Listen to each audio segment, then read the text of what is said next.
반갑습니다. 네, 저는 서울교구 청년연합회 부회장 박희정입니다. 지금부터 시작되는 2부는 이름하여 증문즉설 콘서트입니다. 통통 튀는 우리 젊은 원불교 청년들이 함께 모이는 이 자리에서 조금 색다른 방식으로 법회를 보면 어떨까 하는 생각을 가지게 되었어요. 그래서 교무님과 청년들이 서로 재미있게 소통하고 또 묻고 답하기 형식의 설법 시간을 준비를 해봤는데요. 이 시간은 여러분들과 함께 만들어가는 시간입니다. 그래서 여러분들이 평소 갖고 있던 고민이나 살아가면서 궁금했던 점 등을 질문을 해주시면 교무님께서 답변을 해주시는 형식으로 진행이 됩니다. 그러면 먼저 저희들의 궁금증을 쉽고 재미있게 풀어주실 오늘의 초대 교무님을 모셔볼 텐데요. 박수로 맞아주세요. 안암교당 주임 교무님이신 보산 김재원 교무님이십니다.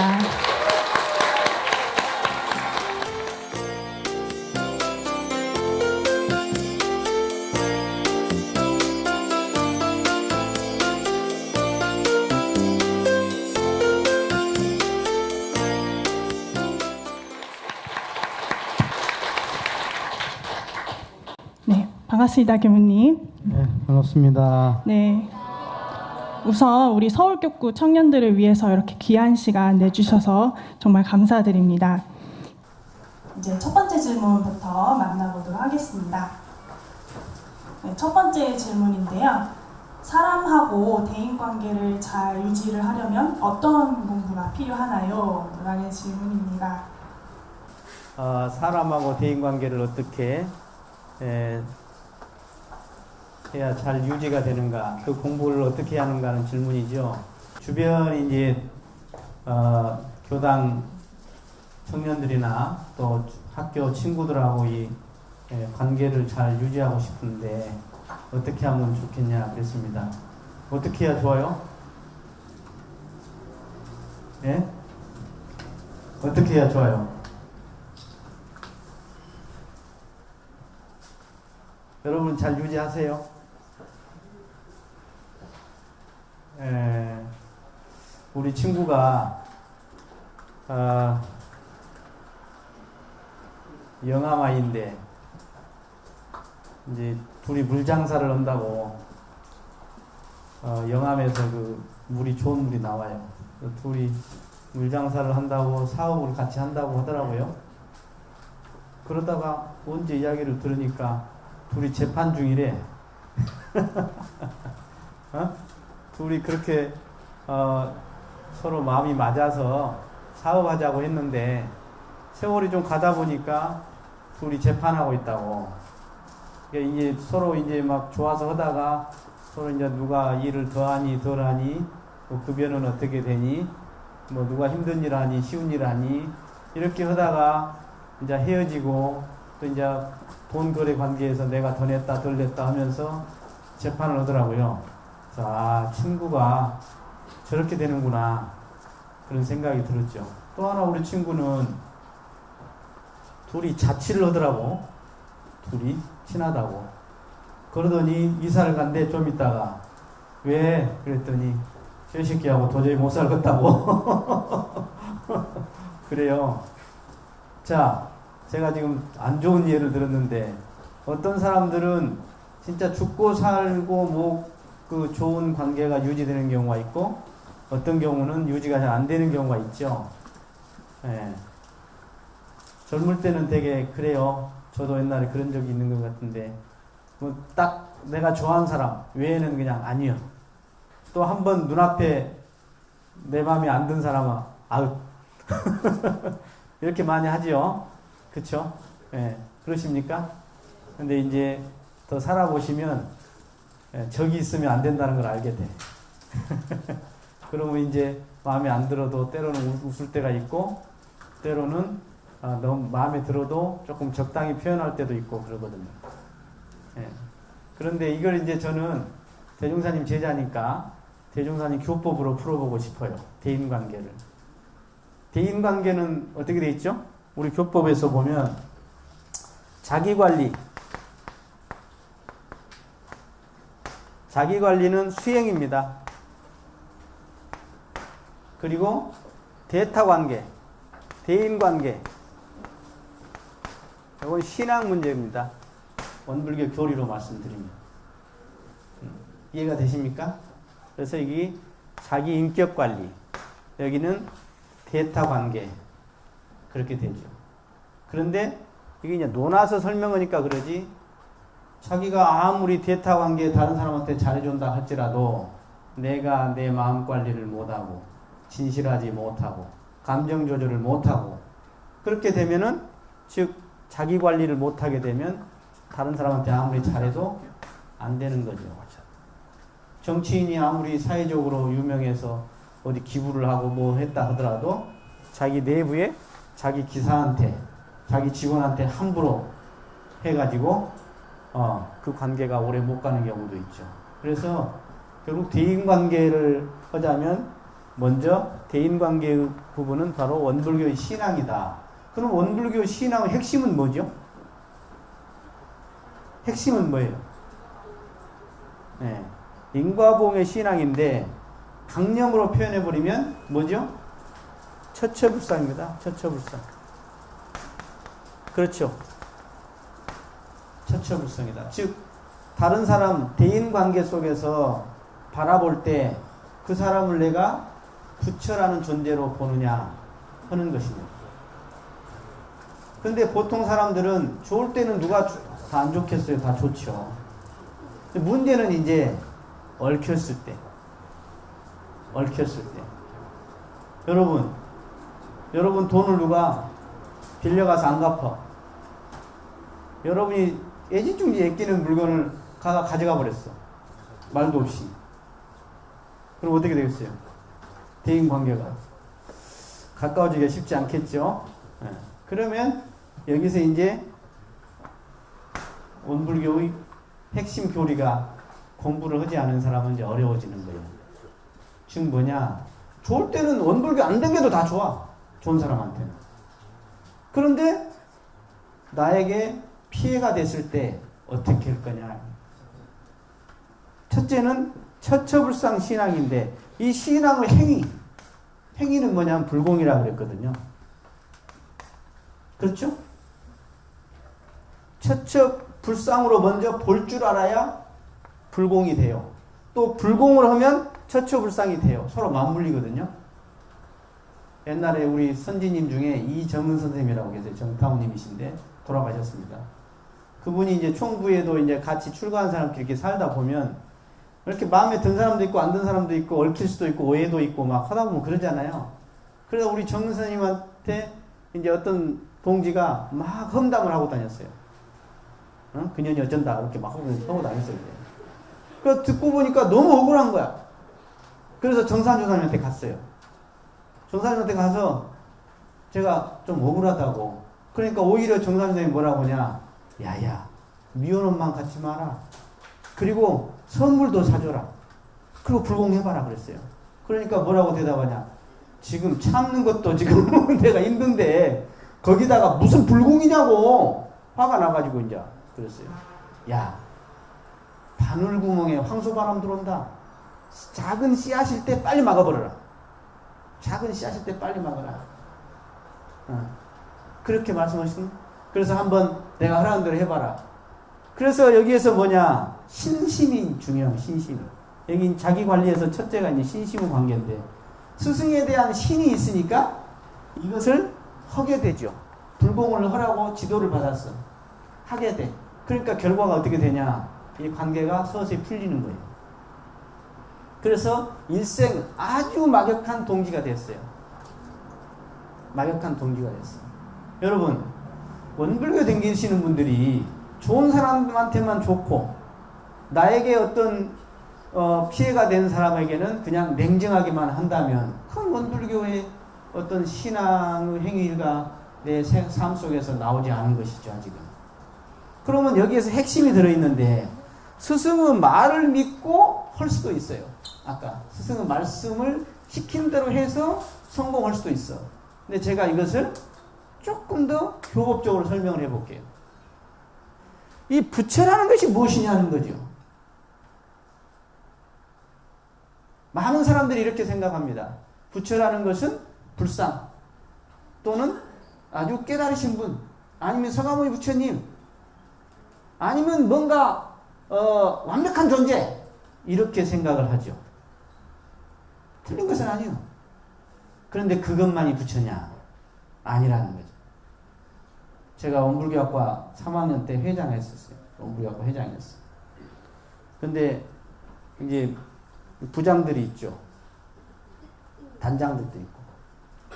그 중에 한 친구가 아주 잘해요, 일을. 근데 그 용두삼이 하는 사람들 있죠. 이렇게 변화가 심한 사람들. 조금만 하다가 조금 있다 마음이 쉽게 변하는 사람들. 이 사람이 그런 사람이었나 봐.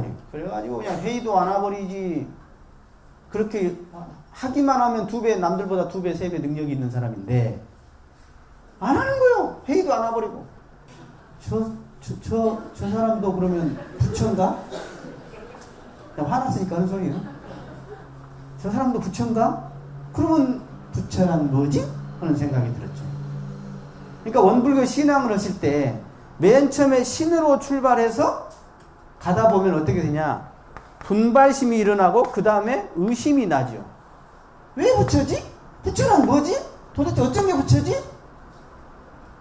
처처불상이라고 다 지금 알고 계실 거예요, 대부분은. 그러면 어떤 것이 처처불상이냐에 대해서 내가 확실히 아느냐 하는 거죠. 그래서 제가 정상사 법문을 읽다가 야, 부처 중에는 부처의 그 자리를 깨쳐서 그대로 실행으로까지 부처를 하는 사람이 있다. 그것은 정화신불이다. 정화신불이다. 그런데 그 부처만 있는 게 아니다. 누구나 사람들 마음속에 부처의 품성을 갖추고 있다. 그런데 실지 경계를 당해서는 욕심이 나와서 또는 무명으로 또는 습관으로 또는 업력에 의해서 그 사람이 부처 같은 그런 행실을 행하지는 못하는데 그래도 그 사람이 부처다. 그런 사람을 편화신불이라고 그런다. 그러니까 얼른 볼 때는 이 편화신불은 허는 짓거리는 중생이요. 근데 실제로는 뭐예요? 부처다. 이해가 되세요? 부처가 중생이고 중생이 부처거든 사실은. 부처가 따로 있는 것이 아니라 자 지금 여러분들 제 이야기 듣고 있죠? 듣고 있죠? 지금 무엇이 듣는지 알았어요? 여러분들 부처님이 듣고 있는 거예요. 그 부처를 다른 말로 표현하면 심즉불이라 그래. 심즉불.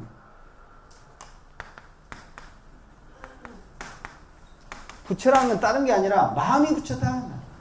지금 제가 여러분 대답하세요.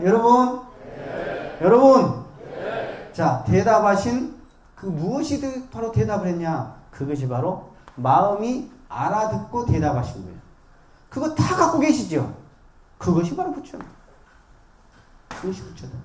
그래서 그것을 즉 행실은 아직 회의도 안 와버리고 무책임하지만 그 사람이 마음은 있더라. 얼마든지 수행을 통해서 또는 한 생각 마음만 바꾸면 얼마든지 그 사람은 정화신불로서도 할 수가 있다. 설사 하는 일이 마음에 안 들고 정말로 하는 짓거리가 죄업만 짓고 있더라도 그 사람이 사실은 편화신불은 부처님이다. 이것이 제가 의심이 들어가지고 해결이 됐어. 그러니까 이것이 해결이 안 된 사람은 어쩌죠? 좋은 사람만 좋다고 생각하고 그 사람은 부처다. 그래갖고 어떻게 되냐? 종목사님 앞에 가서는 막 인사를 막 기가 막히게 하고 그냥 족구장님 앞에 가서는 막 인사를 해놓고는 마음에 안 든 새끼는 딱 쳐다도 안 보고. 그것이 뭐냐? 부처라는 것은 평등이거든. 마음자리는 평등자리야. 여기에는 남녀노소 선악귀천이 없어. 똑같은 자리야. 똑같은 자리야. 그런데 본래는 똑같은데 경계를 따라서 또는 이제 이 현상 세계에서는 또 나눔이 있죠. 윗사람이 있고 아랫사람이 있고 주변 동료가 있고. 그렇기 때문에 그 나눔 차별이 아니라 그 구분 나눔은 있다 할지라도 근본적 차별로서 신앙을 한다면 그 사람은 처처불사하는 사람이 아니다. 처처불사하는 사람이 아니다. 그 다음에 대인관계가 왜 원만히 잘 안 돼요? 전부 저 사람 때문이죠? 나는 잘하는데. 그래요? 나는 겁나 잘하는데 지금 저 사람 때문에 지금 대인관계가 잘 안 되는 거죠. 에? 그래요? 에? 저는 아침마당 TV를 볼 때마다 느낀 게 뭐였냐면 옛날에, 지금 그런가 몰라. 옛날에 볼 때마다 부부간에 나와서 이렇게 막 둘이 막 이혼을 하네 마네 막 그래요. 둘이 서로. 그래갖고 서로 상대의 잘못을 계속 이야기해요. 근데 제 3자인 나는 딱 볼 때 저거 둘이 도찐 개찐이구만. 뭔 말인지 이해가 되세요? 어떤 문제가 일어났을 때는 반드시 쌍방이다. 쌍방이다. 근데 우리 원불교 공부인이라면 첫째는 내가 잘못한 것을 먼저 헤아려야 한다. 내가 잘못한 것을. 근데 거의 그러지 않아요. 나는 어쩔 수 없이 그랬고, 나는 피치 못해서 그랬고, 나는 사정상 그랬고, 나는 분명히 이유가 있어서 그랬어. 근데 저 사람은 아니야. 그 사람은 아닌 이유야. 나는 지금 어쩔 수 없이, 내가 하면 로맨스고, 누가 하면 뭐라고 하듯이. 내가 한 번씩 우리 교당 식구들하고 차 타고 나가면 그런 소리예요. 차에 가면 길이 밀려있어. 도로에. 응? 북부 간선도나 순환로. 그래서 내가 그러지. 야, 우리는 정말 필요한 일로 이렇게 꼭 나와서 이렇게 지금 차를 몰고 이렇게 지금, 이렇게 나왔는데, 이 사람들은 다 쓸데없이 이렇게 놀러 나왔는갑다. 응? 그렇습니까? 이게 뭐냐면, 자기 입장에서 생각이거든요. 나는 꼭 필요해서 차를 몰고 나왔고, 다른 사람은 다 쓸데없이 나왔대야. 그렇게 착각할 수가 있다. 착각할 수가. 그러겠죠? 네. 그래서 사실은요, 회사 직장에서도 제일 어려운 게 요겁니다. 일이 어려운 것도 있지만 제일 어려운 건 사람 관계입니다. 제일 어려운 거예요, 이게. 왜냐하면 둘 다 무빙 타켓이야. 저 사람도 어쩔 줄 모르고 나도 어쩔 줄 몰라. 서로 맞춰주기가 너무너무 어려운 거죠. 어떻게 보면 대인관계는 나는 완벽히 잘한다는 사람은 이 세상에 참 찾기가 어려울 것이다. 대신에 나는 대인관계를 해결하려고 끝까지 노력하고 있다. 이것이 차라리 정답이 아닐 것인가.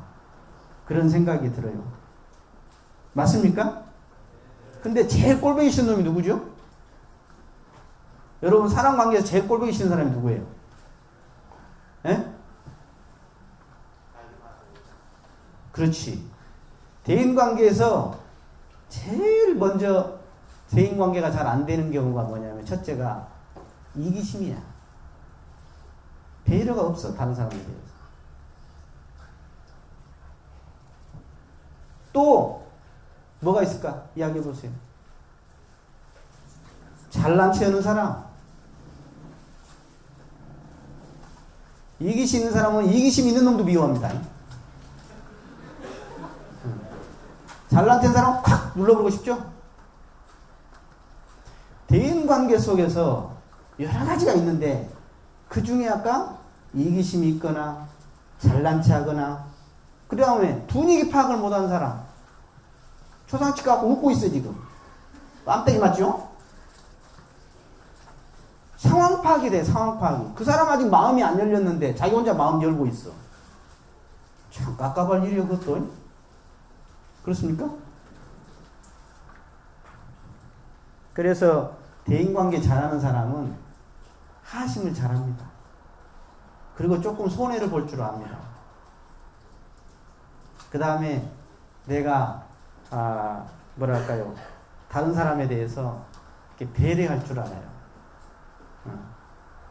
배려할 줄 알아요. 그런데 자존심이, 아까 이기심이 있으면서 자존심이 센 사람은 대인관계에 실패하는 경우가 많아요.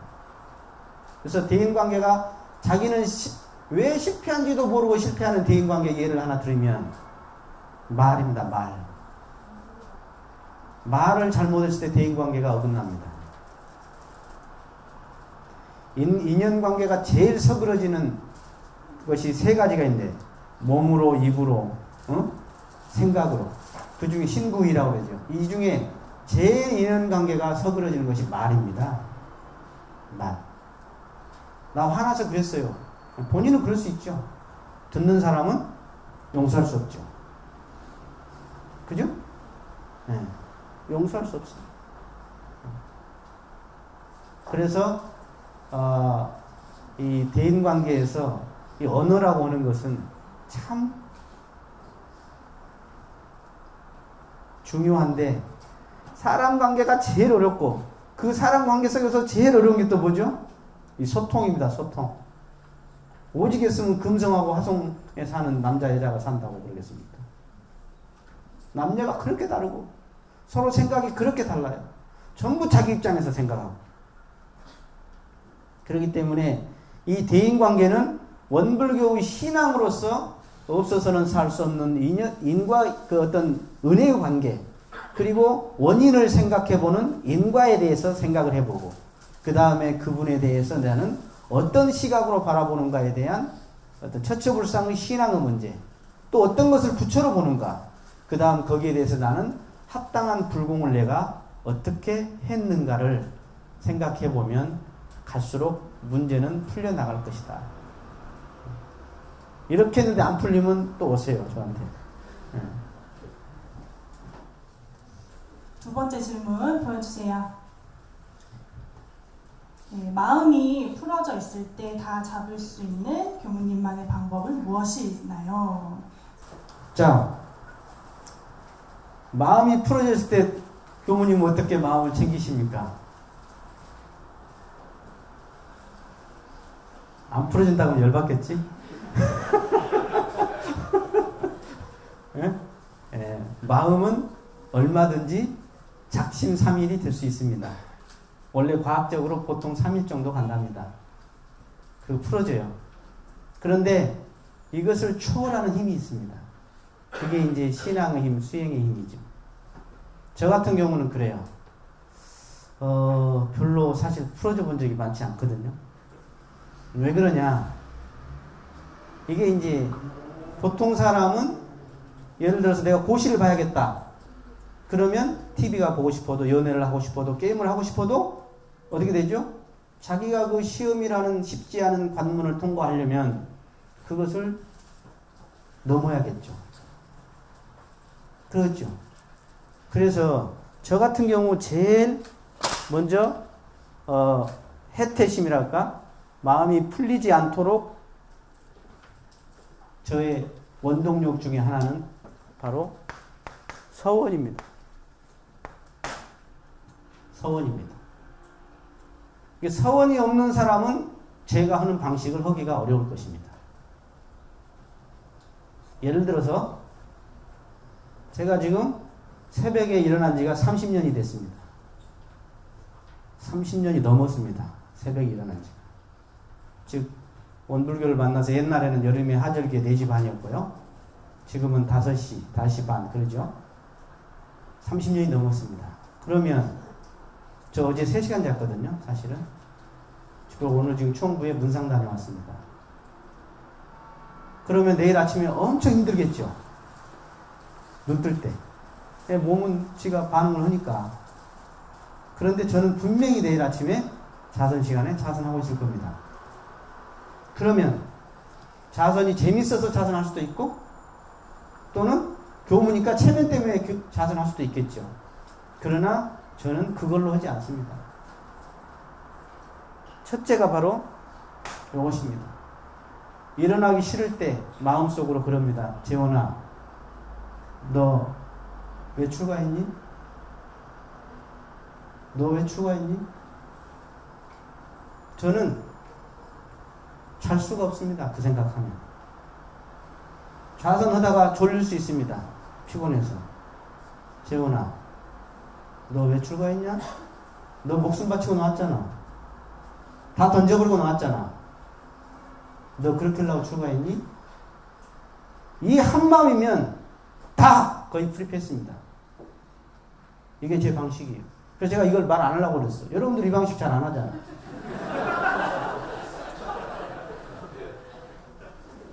질문을 잘해야 해. 질문 나왔으면 난 대답하는 거요. 그 다음에 두 번째, 제가 하는 방식. 마음의 실체 자리에 들어갑니다. 마음의 실체. 마음이라는 것은 본디, 묶고 풀어지고 할 것이 없습니다. 그래서 그 마음의 실체 자리에 들어가 버리면 그 속에는 무궁무진한 재미가 있습니다. 기쁨이 있습니다. 행복이 있습니다. 한가하고 넉넉함이 있어요. 그렇기 때문에 이 재미를 받는데 내가 풀어질 수가 없지. 예? 저는 하루 중에 제일 행복한 시간이 아침 선 시간이거든요. 저는 선 안 했으면 진작 죽었어요. 선으로 피로를 풀어요. 그렇기 때문에 지금 살아있어요. 그러니까 서원이 있으면 내지가는 관문은 다 통과가 되고, 그 다음 이 마음의 실체 자리, 본래 내 마음 자리에 딱 합의에 들어가면 해태심이 날 수가 없어요. 해태심이 날 수가 없어요. 아까 고시 공부에 진짜 확실하게 내가 고시를 피했어야겠다는 어떤 목표가 있는 사람은 해태심이 안 나죠. 나도 바로 돌릴 수 있어요. 그래서 한 번 화살은 맞을 수 있어요, 사람이. 한 번 화살은. 한 번 화살을 맞는다는 뭐냐면 경계에 따라 해태심이 날 수는 있어요. 그러나 두 번 맞지는 않는 거지. 그건 서원을 반조할 수 있고, 내가 이 두 번째 뭐냐면 자성 반조를 말씀드리고 있는 거예요. 내 본래의 참 마음자리를 반조할 것 같으면 그건 끄떡없다.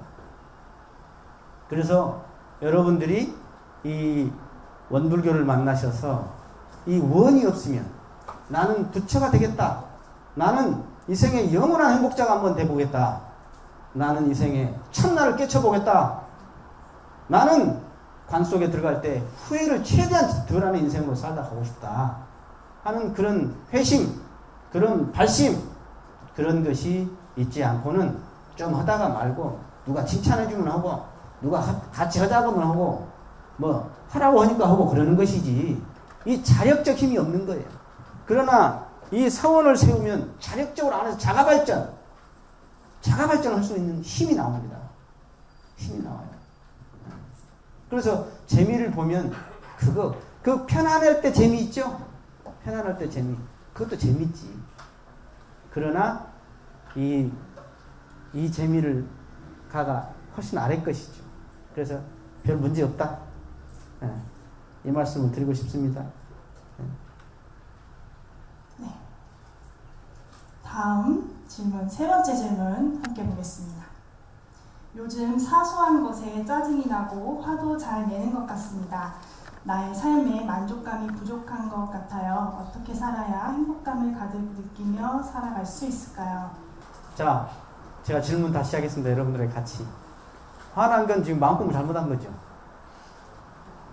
예? 마음 공부를 못하는 거 아니에요, 지금? 저렇게 화가 나다는. 원불교 지금 꽤 오래된 사람인데, 제가.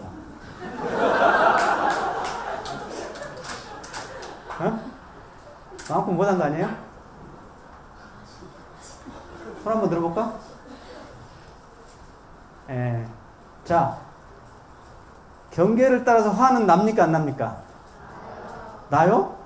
막 다 내면 돼, 그러면? 예. 오늘은 날씨가 되게 좋은데, 어떤 날은 비도 오고, 꾸무럭하기도 하고, 눈이 때로는 오기도 하고, 겨울에. 천둥이 치기도 하죠. 하늘이 그렇습니다. 그렇듯이 우리의 마음도 천지 기운 따라 그러기도 하고, 일 따라, 또는 본인의 건강 따라, 본인의 어떤 여러 가지 업력 따라서 얼마든지 짜증이 나고 화날 수가 있습니다. 어떤 사람은 다른 사람을 짜증나게 하는 놈도 있죠. 자기가 짜증난 게 아니라 다른 사람을 짜증나게 하는 놈이야, 그 놈은. 그런 사람도 있어. 그런데 먼저 본인이 짜증이 난다는 것을 어떻게 바라보고 하느냐가 먼저 원불교 공부에서 되게 중요하다고 봐요. 첫째는 뭐냐면, 짜증난 것을 먼저 받아들여야 한다는 것입니다. 수용이라는 거예요. 수용. 짜증났구나. 근데 많은 사람들이 짜증난 거 이거 안 좋은 거잖아 이거. 어? 짜증 이거 아닌데? 짜증 내지 말아야겠는데 우리 엄마가. 선생님 내지 말아야겠는데, 교무님 내지 말아야겠는데, 이럴 수가 있죠. 그게 아니라 마음의 원리상 아까 첫 화살은 맞는 거예요. 거의가 다 맞아요, 사람들. 경계를 따라서 짜증이 얼마든지 날 수 있죠. 그렇죠? 근데 그러면 그걸 어떻게 해결할 거냐? 어떻게 해결하죠? 남자분들은 어떻게 해결하죠? 술 먹으면 되죠. 술 먹으면. 그죠? 강원도 지금 설악산에 단풍 구경을 가면 짜증이 좀 해결이 되지 않겠어요?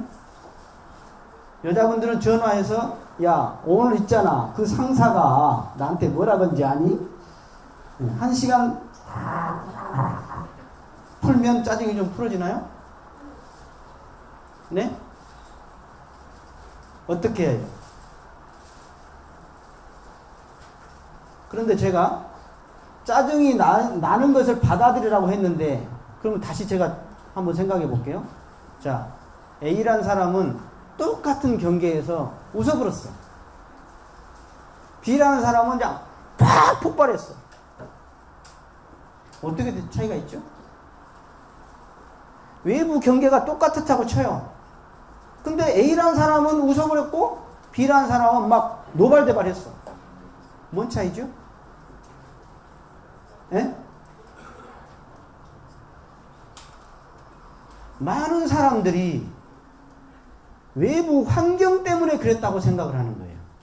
경계 때문에 그랬다고 합니다. 그래서 원불교 공부에서는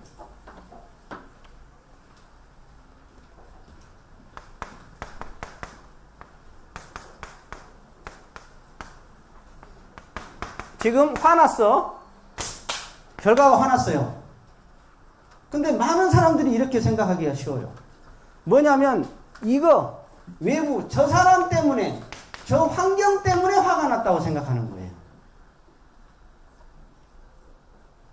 그런데 사실은 알고 보면 그 사람은 마치 인이 아니라 뭐죠? 연일 뿐입니다. 여기 착각에서 빨리 벗어나야 합니다. 먼저. 저 사람이 인인가? 저 사람이 연인가?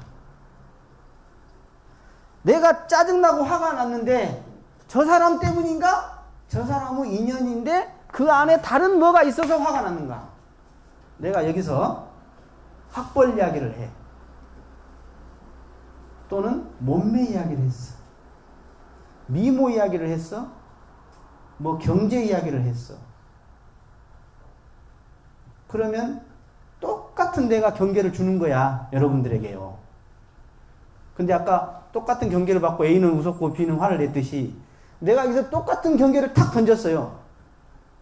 근데 반응은 다 각각일 것입니다. 뭐죠? 똑같은 경계를 던진 나는 연인뿐인 거예요. 그러면 인은 뭐냐? 그래서 이것을 내인, 외연 그렇게 표현합니다. 내인, 외연이라고 해요. 내가 거기에 민감해 있으면 팍 올라옵니다. 자존심을 건드렸든가 아니면 감추고 싶은 걸 지금 누가 말을 했다든가 지금 그나코도 지금 내가 이 단점 때문에 죽겠는데 지금 그걸 또 교무님이 말하네. 기분 나쁘게. 교무님 나쁜 놈이야. 교무님이 하나의 어떤 환경, 외부 환경으로서 상황을 한번 만들어 준 거죠. 그러나 그 환경이 똑같이 다 화내는 건 아니다. 내 안에 마음 따라서 얼마든지 결과는 다르지 않느냐. 이해가 되세요? 네. 그 다음에 화를 자주 내도 습이 됩니다. 그게. 또 한편 내가 이런 말을 해줄게. 책임을 진 일이 많은 사람은 화가 많이 납니다. 책임이 없는 사람은 다른 사람을 화나게 합니다. 이해가 되세요? 뭔 말인지? 누가 더 나쁜 놈일까요? 예? 다른 사람을 화나게 한 놈이 더 나쁜 놈이야 일단은. 근데 그놈한테 또 이렇게 말하지. 나는 2년을 제공했을 뿐이야. 또 그렇게 말하는 놈도 있어요. 온불교법을 악용해가지고. 그리고 화난다는 것도 알고 보면 자기 기준 때문에 그러는 경우가 많아요. 자기. 네가 이 선을 넘어? 근데 그건 지가 정한 기준이지. 응? 자기 나름대로 상식 또는 뭐 객관 나름대로 뭐 기본 뭐 그런 소리를 해. 그러면 화를 내. 넘었다 이거야 그걸. 그건 지가 정한 거지. 자기가 정한 거 아니에요? 얼마든지 이럴 수도 있고 저럴 수도 있는 거죠. 그렇지 않아요? 얼마든지 이럴 수도 있고 저럴 수도 있어요. 느닷없는 상황을 밝혀요. 제가 국방부에 앞에 앉아 있었는데 어떤 할아버지가 지나가면서 이것들이 뭐 하는 거예요 지금? 그러면서 지나가요. 국방부 어떤 할아버지가. 아니 교무가 이것들이란 소리를 다 들어봤어. 별로 못 들어봤겠죠 그런 소리. 간사 때부터 내가 큰절 받은 사람인데 말이야. 할아버지가 지나가면서 이것들이 그러면서 지나가고. 여러분은 지금 잘 몰라 지금. 교무는 또 대우를 많이 받아가지고 거꾸로 그런 대우를 받았을 때 상당히 마음에 다가와요.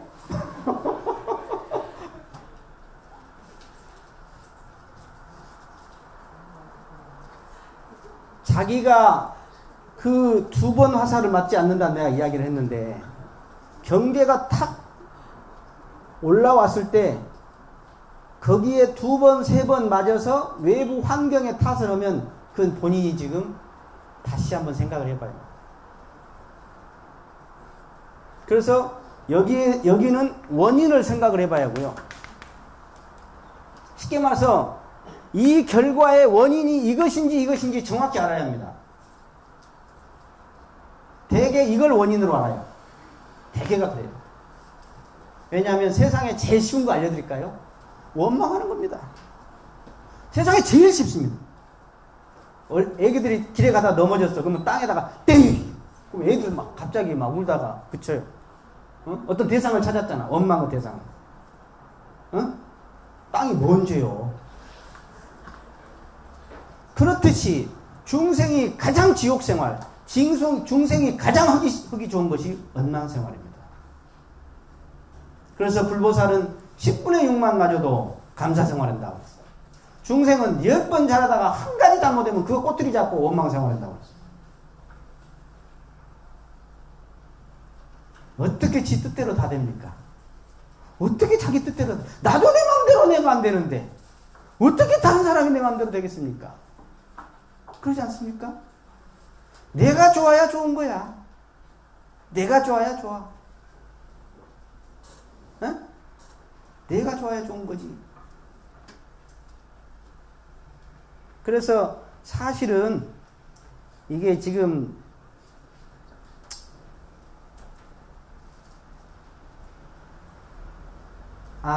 내가 지금 화가 났구나 하는 것을 인지를 해야 합니다. 화가 난 건 뭐죠? 이렇게 하면 너무 깊은가? 이 공부를 하셔야 하는데. 자, 화가 났습니다. 화가 났다. 어떤 소리나 어떤 말이나 어떤 행위를 보고 화가 났습니다. 이건 연이라고 그랬죠? 화가 났어. 자, 화가 났는데 어떤 남자가 아침에 부부간에 싸우고 회사에 출근했어요. 근데 회사 출근해서는 전혀 티를 안 내고 일을 잘했어. 그래갖고 출근해갖고 다시 집에 오면서 갑자기 화가 나. 아침 모드로 다시 돌아가는 거야. 지금 뭔 이야기를 하고 있느냐. 화가 난 것이 있어요? 그 순간에? 화가 난 것은 화가 났다는 순간 이미 떠난 겁니다. 이해가 되세요? 뭔 말인지? 안 되세요?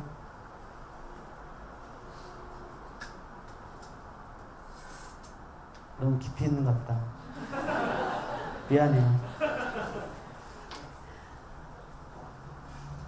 왜냐하면 이 핵심을 모르면 계속 과거심에 속고 미래심에 속고 현재심에 속게 돼 있습니다. 이게 우리 마음 공부의 아주 중요한 부분입니다. 단지 진리라는 건 어디 있습니까? 이 순간에 존재할 뿐입니다. 이 순간이라고 말하는 순간도 벌써 현재도 지나가 버린 것이 진리입니다. 화가 났다? 어디 있습니까, 화가? 화가 어디 있습니까? 화가 어디 있어요? 이것이 가장 근원적인 해결의 방법입니다. 그 중에. 자, 넘어가겠습니다. 네. 제가 하나를 읽어드릴게요. 생각을 정말 많이 줄였으나 여전히 잡생각이 많습니다. 마음을 비워서 평온함을 얻고 싶습니다. 라고 질문해 주셨는데요. 네, 예. 질문이 사실은 대단히 좋은 질문이고 공부를 본인이 하시면서 하는 질문 같아요. 그냥 하는 질문이 아니라. 본인이 질문했던 질문을 똑같이 비슷하게 하신 분이 계세요. 그 몇 년도냐면 원기 아마 8년인가 그때쯤입니다. 누구냐면 변산에 대종사님이 계실 때 이제 서동풍 서중한 형제가 있어요.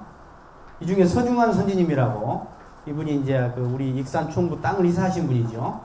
근데 아직 대종사님이 익산으로 나오시기 전에 돈이 있다고 소개를 들어요. 서동풍 스님한테. 그래가지고 서중한 스님 만나보니까 대종사님이 장난이 아니야. 이거 완전히 부처님이요. 그래서 집에 가서 말합니다. 부인한테. 그러니까 부인이 누구냐면 정세월이에요. 원래 두 번째 부인입니다. 처음에 상처하고 두 번째 부인인데 이분한테 말을 하니까 이분이 나도 한번 만나보고 가겠다고. 그런데 서중환 선지님은 김제에서 한약방을 하는데 직원이 수십 명입니다. 얼마나 한약방이 잘 되는가. 그러니까 돈을 벌어서 우리 익산 지금 신룡동 땅 이사하신 분이거든요. 그래서 이분이 이제 아주 부잣집 만화님으로 이제 변산으로 가는데 이분이 그 한약방이 잘 되니까 거기 직원만 해도 수십 명에다가 얼마나 이 복잡한 일이 많겠어요. 그러니까 머리가 너무 아픈 거야. 그래서 대종사님한테 가가지고 딱 가가지고 무슨 일로 왔냐. 그러니까 대종사님께서 무슨 일이 왔냐고 물어보니까 이 사람이 제가 너무너무 머리가 아픕니다. 너무너무 번뇌가 많습니다. 내가 이걸 좀 해결하고 싶다고 해결 싶습니다. 이걸 좀 해결해 주십시오. 그랬어요. 그러니까 대종사님이 뭐라고 대답했게? 이거 대종경에 나오는데. 성리품에 나와. 대종사님이 뭐라고 대답했어요? 예?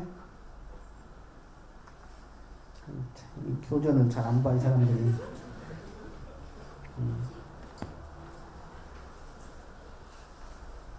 자, 성리품 17장입니다. 262쪽.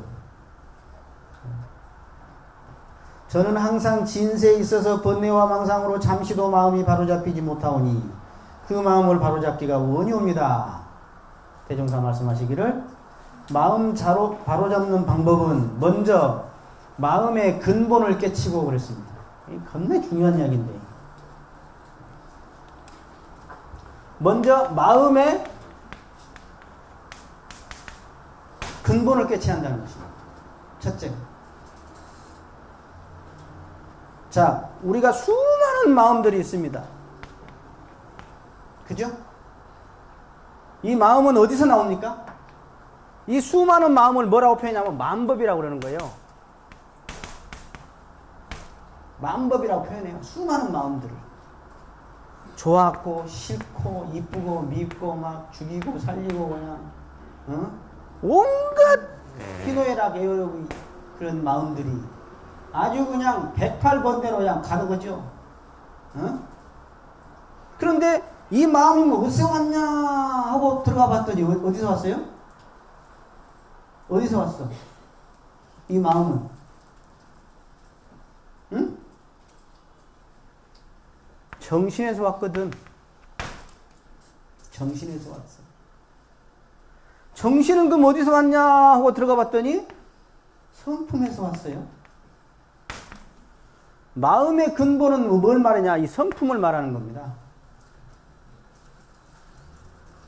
그러면 성품이 뭡니까? 라고 묻는다면 저는 뒤에 말을 붙여보면 알아요. 성품은 오득이라는 표현을 씁니다. 오득. 성품 단련이라는 말을 씁니다. 오득은 깨달아 얻는다 그 말입니다. 정신이라는 건 뭐냐면 수양이란 말을 뒤에다 붙여줘요. 기운이란 말을 뒤에다 붙여줘요.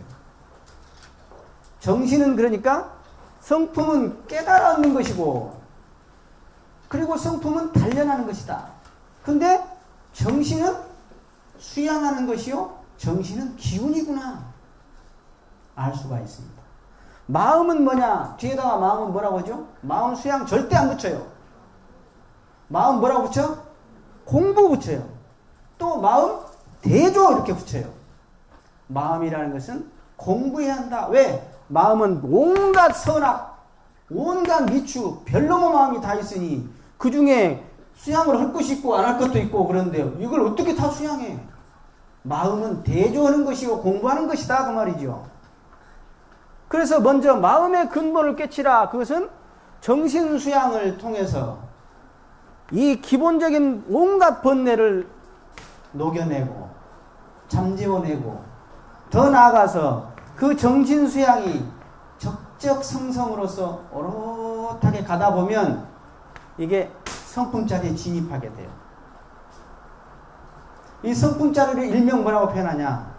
분별 주착이 없는 각자의 성품을 오득하여 이렇게 표현이 나왔습니다. 대종사님께서. 여기는 분별 주착이 없어요. 여기는 분별이 있습니다. 정신은. 쉽게 말해 여러분들이 저를 보세요. 김재훈 교무구나. 이것은 분별입니다. 근데 여기를 딱 보면서 아따 얼굴이 크네. 사투리를 쓰는 것 같아요. 저 양반이. 사투리를 쓰는 것 같고 얼굴이 크다. 그건 마음입니다. 근데 김재훈 교무님이구나. 그러면 정신이에요. 근데 그것이 어디서 나왔냐? 성품에서 나온 겁니다. 성품이 동에서 나온 겁니다. 이 마음의 근본을 모르면 전부 여기에 속아 넘어가요. 그래서 요새 원불교 지금 좀 문제가 있는데 분별로서 분별을 대체하는 것이 마음 공부라고 착각하고 있어요. 그것도 필요해요. 그걸 대치 공부라고 그래요. 대치 공부. 예를 들어서 풀이 나왔는데 돌을 딱 위에다 올려놔버려. 응? 지금 요 이야기 한참 이야기인데 저 이야기 해버려. 그래가지고 주제를 돌려버려. 대치 공부예요. 대치 공부. 그런데 대치 공부는 한계가 있어요. 대치 공부는 한계가 있어요.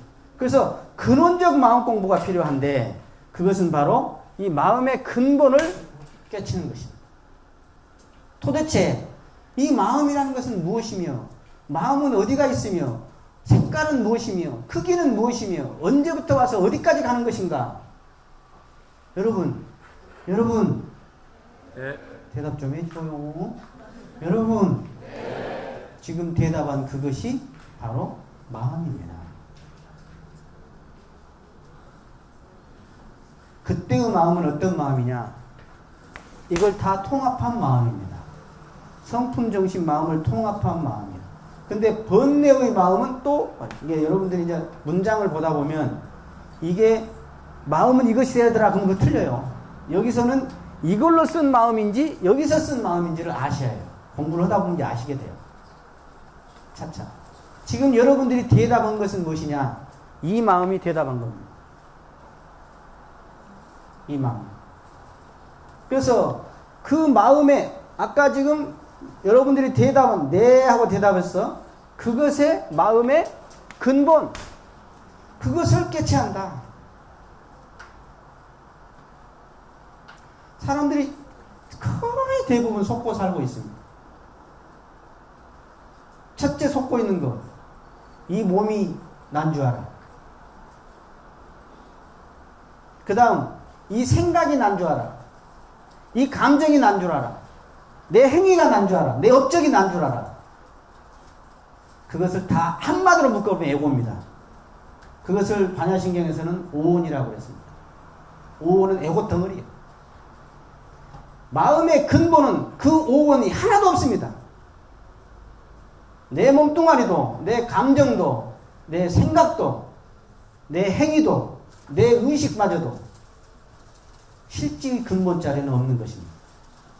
이것을 먼저 알아야 합니다. 그래서 이걸 그러면 알려면 어떻게 하냐? 정신을 수양해야 합니다. 마음을 교법에 맞게 대조해 나가야 합니다. 그래서 수양을 해서 성품자리를 깨치 얻어야 합니다. 그 다음에 대종사님 뭐라고 하셨냐? 그 쓰는 곳에 편벽됨이 없게 하는 것이나 그 까닭을 알고자 하거든 이 의도를 연구해 보라 하시고 만법귀일 그랬습니다. 그게 뭐냐? 이 만법이 귀일, 이게 하나짜리거든요. 성품이. 만법이 하나로 돌아갔다 하니 그것이 무슨 뜻인가? 또 그 하나는 어디로 돌아갈 것인가? 이것입니다. 이걸 화엄에서는 일찍다라고 그래요. 일찍다더라. 이 색이 바로 공이더라. 요것을 여러분들이 확실하게 좀 연말을 할 필요가 있습니다. 여러분 뭐가 대답했어? 마음이 대답하셨죠? 여러분 하니까 알아듣는 거 있죠? 그 알아듣는 그것이 마음이에요. 근데 잘 보세요. 내가 오늘 이걸 좀 설명을 해야겠어. 많은 사람들이 내 눈에 보이는 것이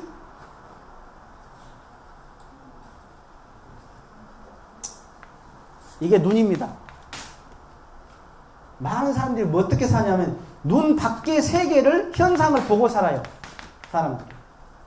근데 지금 아까 제가 여러분하고 대답한 그것은 이 안을 바라보라는 겁니다. 근데 이게 웃기는 것이 어떻게 눈이 눈을 봅니까? 볼 수가 없죠. 여기에 묘미가 있어요. 보이는 것은 편해요. 근데 보고 있는 것, 특히 더 보고 아는 것, 듣고 아는 그것은 눈이 눈을 보란 소리나 같은 것입니다. 그래서 헷갈려요, 사람들이. 그래서 여러분들이 아까 신으로 출발한다고 그랬죠, 내가. 우리 공부가. 그래서 분발이 나고 의심이 난다고 그랬잖아요. 이것을 한번 의심을 하시그래요. 이 의심을 하는데 도와주는 것이 의두요목이에요. 너는 부모로부터 몸 받기 전에 어떤 몸이었냐? 한 생각 이전짜리. 즉, 여기가 온갖 생각들이죠. 여기도 어떻게 보면 한 기운이 동해서 아는 거예요. 생각이 있는 거예요. 더 들어가서 생각 이전짜리를 성품짜리라고 해요. 여기가 부모로부터 몸 받기 전짜리요. 생각 이전짜리라고 되고 꿈도 없이 잠잘 때 그 아는 영지가 있는 자리가 이 자리예요. 이 자리를 의심을 걸어서 한번 본인이 해봐야 한다. 해봐야 한다. 교무님은 얼마나 해봤소? 누가 또 당돌하게 질문한다면 겸손하게 대답 드리겠습니다. 저는 무엇이 궁금했었냐면 똑같은 겁니다. 천상천하 유화독존이라는 것이 되게 궁금했어요. 뭔 말인지 모르겠어요. 제가 간사를 시작하면서 물었어요. 교구장님께. 회의 때 물었어요. 여러 교무님들 있을 때. 이 말이 무슨 말인지 모르겠다고. 네가 알겠냐? 그러니까 나한테. 제가 물었는데 완전히 그냥 묵사발 당해버렸죠. 네가 알겠냐고 그냥 완전히 내동댕이 쳐버렸어. 제가 딱 얼굴 보세요. 별로 교무같이 안 생겼죠. 아주 보통 성격이 아니야. 제가 마음속에 어떤 생각을 했냐. 그래? 안 가르쳐줘? 내가 기어이 알아버리겠다. 내가 기어이 알겠다고. 그래서 원불교는 아침에 자선 끝나고 뭐 하죠? 후반부에 간화선이라고 해서 의두, 화두를 들죠. 그 천상천하 유화독존을 저는 하루도 빼지 않고 들었습니다. 2년이 안 돼서 다 타파가 됐어요. 그런데 이야기 한 집에 여러분들 기본을 알아야 합니까? 많은 사람들이 1차 이 마음의 근본자리를 알면 그게 공부가 끝난 줄 알아요. 천만의 말씀. 진짜 마음 공부는 이제 그때부터 시작입니다. 진짜 그때부터. 즉, 이게 내 마음의 근본이, 이게 성품자리. 이걸 말했구나. 하고 알았을 때 그때가 공부가 이제 시작인 것입니다. 그때 비로소. 그래서 아까 생각이 생각을 하는 그런 마음 공부가 아니라 이제는 무분별히 분별지를 바라보는 눈. 이 눈을 키워야 합니다. 이 눈. 즉 생각을 끄는 자리를 바라보는 공부를 해야 합니다. 이게 무심공부 자리거든요. 무심공부 자리에 들어가야 합니다. 그러다 보면 나중에 선물이 옵니다. 선물이 와. 그래서 아까 본인이 이걸 어디까지 이해하시는가는 몰라도 아까 번뇌를 어느 정도 정리가 됐다. 물론 일과를 조정하고 시간 준비해서 잘 처리하면 기본적인 번뇌는 줄어들게 돼 있어요. 그러나 근본 번뇌 또는 추중벌레라는 것이 있어요. 그런 것을 잡기 위해서는 확실하게 더 계속 들어가야 합니다. 많은 사람들이 참 고집이 좀 있었으면 좋겠는데 의문이 하나 들었다가 의문하다가 말아버려. 되게 희한하대. 왜 의문하다 말아버려? 예? 왜 의심하다 말아버리냐고. 그래서 대종사님이 야 의심을 냈냐? 그러면 계속 해봐라. 그래서 뒤에다가 성자를 붙여줘. 신분의성. 그래서 그것을 한 분야만 아니라 여러 분야로 해봐라. 사리연구. 생각으로만 하지 말고 몸으로 하면서 해봐라. 자부치사. 이렇게 연결돼서 구조. 여기까지. 고맙습니다.